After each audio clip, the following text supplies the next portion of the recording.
I gotta be honest. Got to be honest. That was a really good performance last night by Chelsea.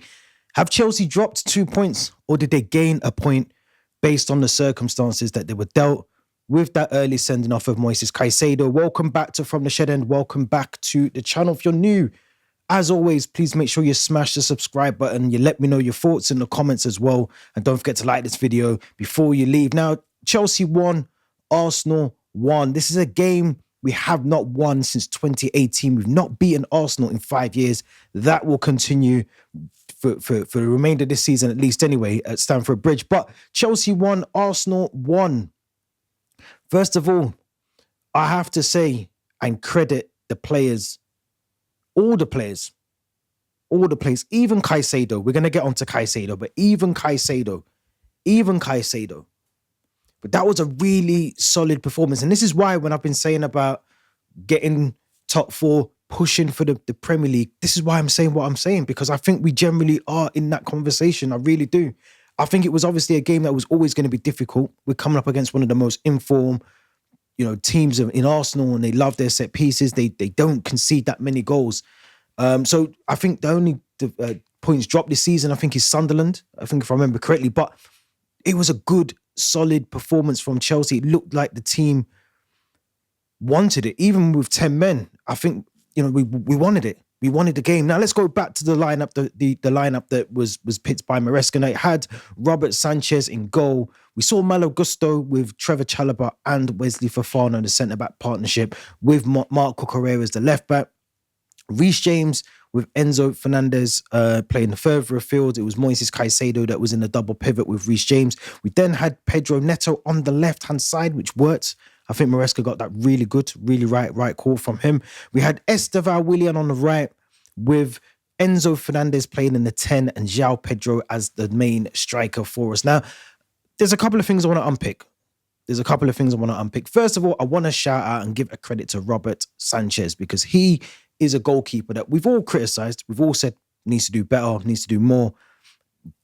I've been saying it for a while now, and I'm going to continue to say it because I think it's only right that Robert Sanchez is proving his worth at the club at the moment. I'm not saying he's good, the world beat. I'm not saying he's the one that's going to win us a Champions League or a Premier League. But even yesterday, you got to see critical moments. He's improved. There was a moment where there was a shot and he somehow finds himself, the reaction to get down and save the shot. That would never have happened, I think, last season with him. And even more so, I think it was Gyökeres who comes in for the almost like a late 50-50 challenge. He puts himself on the line. Robert Sanchez again saves us a goal. So, and there was other moments in the game. I think even commanding the ball, commanding his box, commanding his area, being aerially good, being able to get rid of, even distribution is a much better Robert Sanchez than we got when we first signed him. And I think we have to credit him for that, because clearly Chelsea, the coaches, himself, they've been working on that. You can clearly see that. They've been working on it in the training ground. And it's coming off now in games. So Robert Sanchez, I think we have to credit him. There's a lot of questions around, whether he was good enough when we first signed him. But he's proven that he can be a goalkeeper that will potentially win us games, make sure we don't concede and lose games, or go on to win games. I think he is that goalkeeper, and rightfully so. Now, I want to talk about the back line. I thought, again, Chalobah, who again has been criticised, has been under the microscope a couple of times. The player that we still have question marks whether he's going to stay at the end of the summer.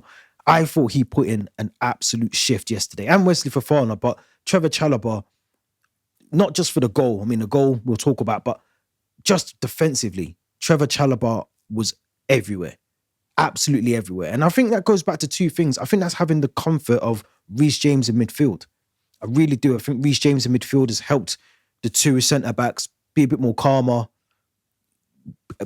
bring a little bit more, solidifies a little bit more of that defensive structure that we've been missing at times.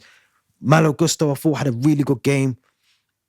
And even Marco Correa, the usual Marco Correa that we know, again, very calm, reads the game very well, very important to our back line. But I just think the early start of that game, the early moments in that game, I was watching the game thinking, we actually want to win this.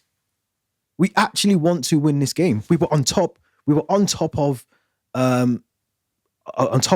Arsenal, and we looked comfortable. Timber, Calafiori, Mascara, they couldn't deal with what we were bringing to them very early on. And I think that was how Maresca wanted us to be set up. He wanted Pedro Neto on that left-hand side. He wanted to make things tricky, have Cucurella overlapping, dropping into the space as well. It meant that Saka had a bigger job than potentially he would have expected. He had to also attack, but also track back and defend and help Timber as a right back. And it worked. It worked really well. Now, of course, the game changed in the 38 minute, I think, before we talk about the red card, I do have to say this because I know there's a lot of things that Chelsea fans have been saying online. Regardless of the ref, we should be proud of how I performed. Now, I think the ref called some of those early, I'm just thinking back now, some of those early bookings incorrectly. I think Marco Correa for me was not a yellow card. I even think I can't remember if it was Mascara's or Calafiori's. I think it was Mascara's. I can't remember, it was one of those two, one of those Arsenal ones. I think the Zumbamendi one I think it was a pullback. I think it was Mascara's because I think Calafiori pulled back Reece James, I think. One of those yellow cards on Arsenal side was also, for me, not a yellow card. But we know what to expect with Anthony Taylor. I said to my son, we was watching the game, and I said, this is going to be a game where there's going to be a penalty or a red card at some point in the game. One, I don't think you can have an Anthony Taylor on a big game like that. I just don't think he manages those high-profile games very well. And you got to see that there was 3 yellow cards in 13 minutes in this game. They're all justified, I suppose, but sometimes it's how the ref controls it. And, sometimes you need a ref to bring a sense of calmness to the game, especially when there's high stakes, when there's 2 teams that are rivals. You've got to bring in a sort of line of structure, bit of authority very early on, and he didn't. He allowed certain things to go. He tried to punish other fouls that I didn't think were worthy of a yellow card, but he got things wrong. He got things completely wrong. Now, when we talk about Moises Caicedo and the red card, Moises Caicedo was actually lucky. I think he had 3 or 4 sort of meaty challenges before the red card. I think he was just geared up for the game, pumped up. He wanted to win. You could see how much he wanted to get this result. And it is unfortunate because I think even before that red card, Moises Caicedo looks like he was going to be one of those important players for us, as he always has been, in certain games. But he just got carried away, and it was a red card. I mean, look, we can dress it up. We can talk about the Tottenham one with Reece James, where it was exactly the same thing, carbon copy. But we already know. I don't want to come on here and talk about referees and all that. We already know how rubbish referees are in England. We know. We don't need to keep talking about it. We know that there's no consistency. We know that they might give you a yellow card one day and they don't give it you for the next, or they might give you a red card for the same foul a week later. We know how rubbish refs are. It isn't going to change. Do we need to still call it out? 100% yes, but it doesn't. I mean, we actually played better with 10 men. Our game plan didn't change. So I'm not saying that that's a justification for errors being made by refs, but we just got to play the game and the cards we're dealt. Now, if it means we're playing with 10 men for the best part of 60 minutes, let's play with 10 men for 60 minutes and try and win the game. Let's try and win the game. Moises Caicedo can have no doubts about that. It's unfortunate because he now misses, if I'm correct, he now misses Leeds. He'll miss the Bournemouth, and he'll miss the Everton game. And I'll be honest, that Everton game is crucial because I think Everton are a tricky customer. They play some really good football. I think, if I remember correctly, they actually have a really good record away from home this season. I'd have to check that. But Bournemouth and Leeds, Leeds, I remember saying a couple of weeks ago, is never going to be an easy game on Wednesday. 8:15, evening game against Leeds is never easy going to Ellen Road. So I think missing him in that game is probably where I'd look at possible points being dropped. But I still want 9 points out of those 3 games. I want 9 points. Silly from Caicedo, but I understand it. You get caught up in the heat at the moment. You're at Stamford Bridge. You want to win. This is a big game. But it was a foul. It was a foul. Simple as that. I want to talk about Reece James because Reece James, and I remember talking on another podcast about this, and they were saying to me, how can you put Reece James in midfield? He's a right back, and it's scandalous to play him in midfield. And a lot of people don't know when Reece James was coming through the ranks, youth age, he actually played in midfield. This is not new to him. This is not something where we're just trialing it out, see how it goes. This is not a Trent Alexander-Arnold, although he played further up the field as well. Reece James, and I can't believe I'm going to have to say this, but Reece James is the best right back in the world. He's the best right back in the world. He can go into midfield and still look very comfortable in the midfield too. But not only that, if you watch back the game yesterday, he drops into that defensive line and he supports Malo Gusto. He supports Trevor Chalobah. He supports Wesley Fofana. But his passing range is sensational. And when we talk about, and I know people are going to talk about Timber and all these other right backs, and fair enough, you're well within your rights to do so. But when you talk about an all-round player, Reece James is that. He is that. He can defend, he can pass, he can take corners, free kicks, set pieces. He understands the game very, very well. And that's no surprising. But he reads the game very well. Very well. Because in that midfield too, and we got to see it against Barcelona as well last week, but in that too, he just looks comfortable. He allowed Caicedo at the time to actually run around and be a bull in a china shop because you had someone calm like Reece James next to you. Even with the 10 men, it looked like we were still going to score. It looked like we were still going to score. And I think, again, that comes back to having Reece James in the midfield, Neto on the left. Esteval had some really good chances in that first half, but it just didn't materialise for him. I think this was the first time I think I've seen Esteval and I thought, right, okay, off day. You're having a bit of an off day, but he's still linking up play, taking on his fullback. But I just think when the moments mattered, he didn't take them. And same for João Pedro. But Reece James, Trevor Chalobah, and we've got to talk about this, actually. We've got to talk about this because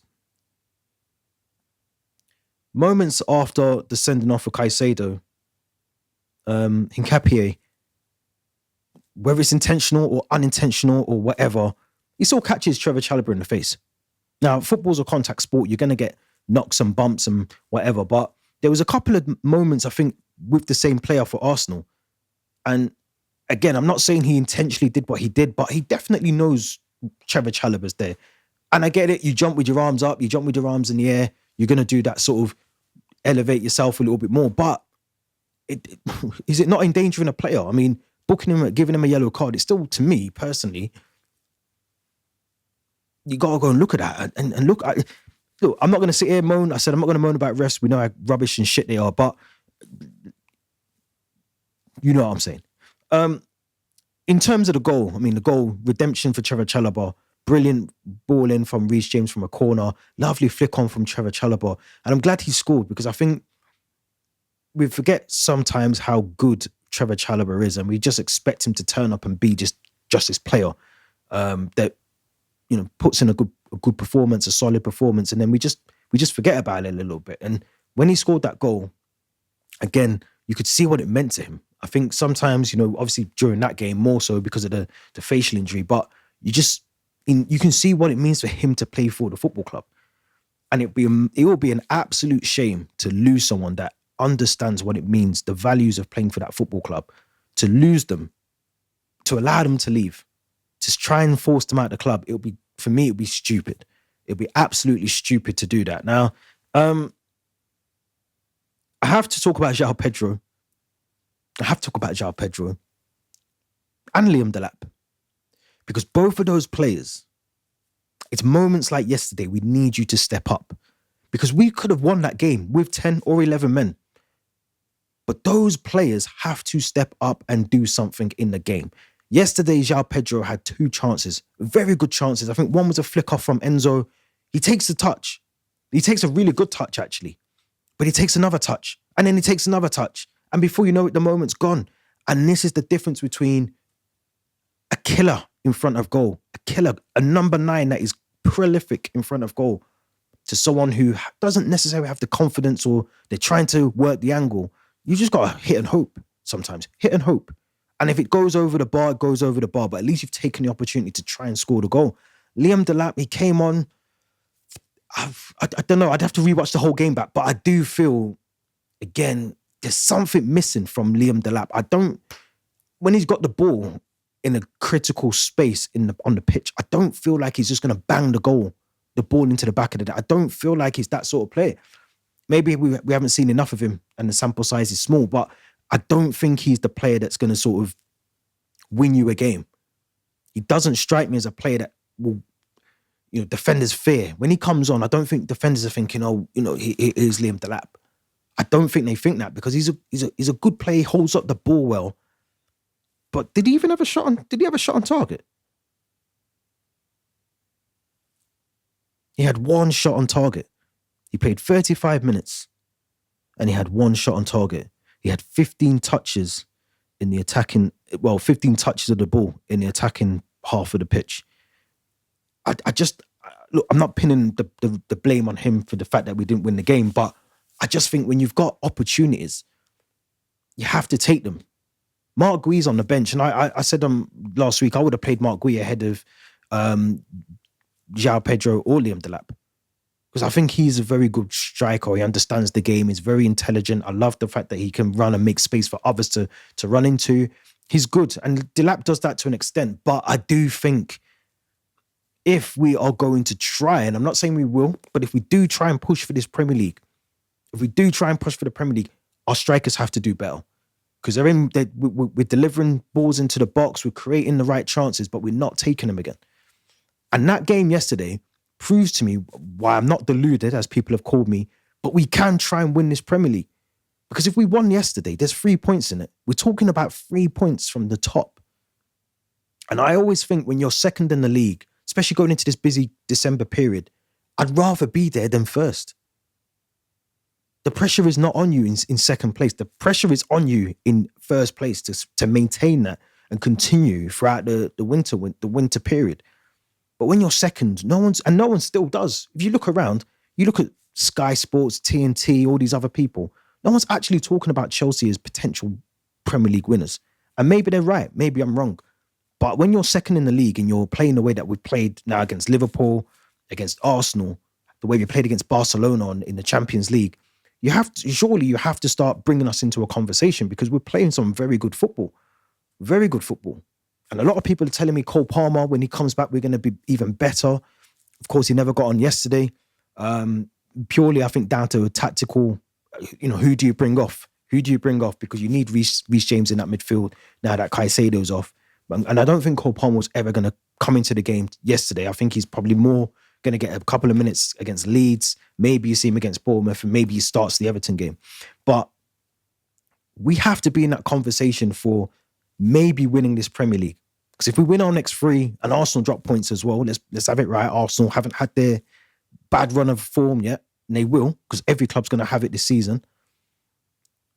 If and when that happens to Arsenal, we have to be there or thereabouts. We have to be 6, maybe 3 points.